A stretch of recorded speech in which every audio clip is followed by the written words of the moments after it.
Tra quello che ha bisogno la persona, tra la cura della persona, ci sono anche i centri estetici, i parrucchieri, i barbieri. Roberto Iraci Sareri, presidente di Confartigianato. Abbiamo sentito poco fa proprio il prefetto che pensava a chi è chiuso in questi giorni.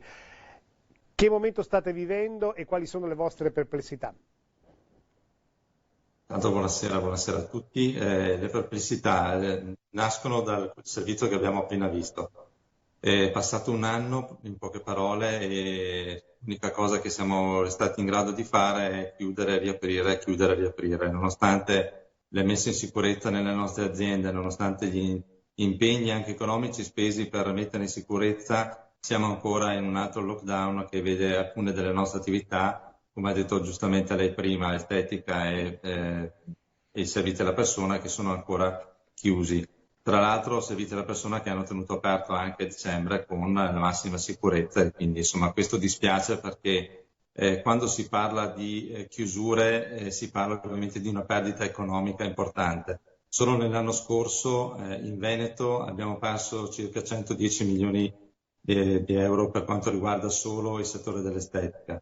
E stiamo parlando di un 18% di fatturato in meno solo dell'anno scorso. Quindi abbiamo avuto delle perdite importanti, siamo ancora in queste condizioni, stiamo ancora sopportando. Prima ho sentito parlare di recovery plan, è ovviamente una cosa molto importante. La politica ha un compito importantissimo e molto delicato.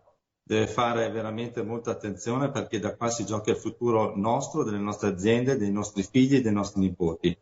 Dobbiamo tenere conto delle imprese del nostro territorio nazionale. Ricordiamo che sono formate dal 94% da micro, piccole e medie imprese, quindi mi auguro che la politica nazionale riguardi al nostro territorio e alle nostre imprese con un cannocchiale diverso rispetto a quello che si guarda per esempio alle grandi industrie.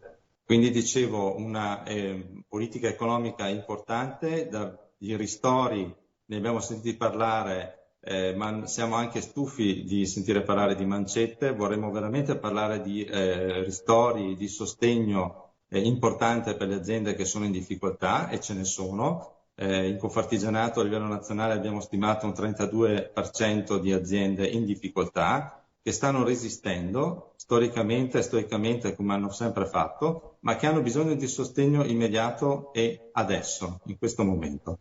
Quindi mi auguro che veramente si arrivi a una definizione di un ristoro.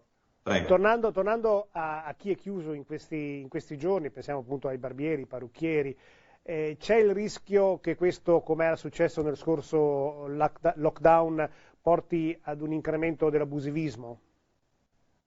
Assolutamente sì, già l'anno scorso avevamo visto aumentare l'abusivismo del 20% a livello nazionale. Ci stiamo muovendo da subito per una campagna a livello veronese come Confartigianato per sensibilizzare anche i cittadini affinché non usino questi servizi. Le locandine che stiamo preparando dicono appunto che nei nostri negozi sarebbero stati sicuramente più al sicuro che non altrove. Quindi speriamo che i cittadini, che tutti si mettano veramente la mano sul cuore e che non vadano dagli abusivi, soprattutto in questo momento, ma direi sempre. Sarebbe il caso veramente di cominciare a fare una politica seria anche da questo punto di vista. Chi ha lavorato e sta lavorando e sta resistendo in onestà anche imprenditoriale, è giusto che abbia la giusta attenzione. Anche perché penso l'abbiamo visto tutti nei mesi scorsi, siamo andati tutti a tagliarci i capelli, insomma sembrava di entrare veramente in sale chirurgiche perché i protocolli sono rigidissimi e anche la coscienza dei professionisti è senz'altro altissima. Grazie al presidente di Confartigianato, ci fermiamo ancora qualche istante e dopo ritorneremo con l'ultima parte di Oltre il TG, a tra poco.